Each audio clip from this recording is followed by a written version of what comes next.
So, Mr. President, Lindsey Graham was definitely on your side when it comes to Iran and the threat, them not having a nuclear weapon.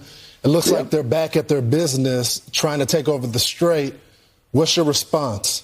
Well, we're taking over the Strait. They have nothing. They've got nothing. So something that nobody knows, yesterday they had an 11-hour meeting. Everything's 11 hours with these guys. You know, you can't settle a one sentence in 1 hour, in 1 minute.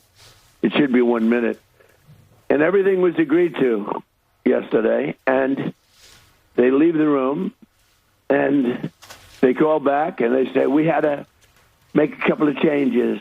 I said, changes? They got to make changes? We're not going to make changes. Always changes. They just, they're professional negotiators. That's all they are. I don't even call them good at it. They haven't gotten anything. They got nothing from me. But if you look, for 47 years, they've been tapping people along, presidents. Every president got tapped along, didn't do anything, and they became more and more powerful. This should have been done 47 years ago. Shouldn't have been allowed to start. But Clinton let him go, and Bush let him go. Everybody let him go, and Obama was the worst of all, because Obama actually went to their side. Obama, because, he's let's not say. Let's leave that for another time. He was terrible. And he allowed Iran to, but he gave them $1.7 billion in cash, in green cash, put in satchels in an airplane and brought to Iran.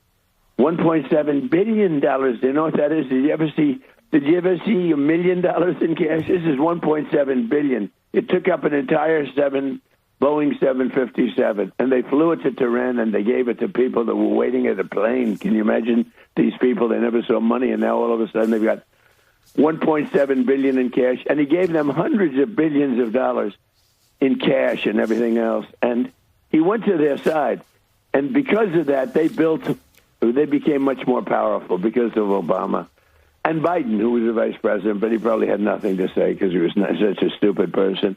But then Biden, when Biden came in, and then I held him down, I stopped him. And, the JCPOA, I stopped it. And stopped it really, really powerfully. That agreement was the worst. Somebody said C.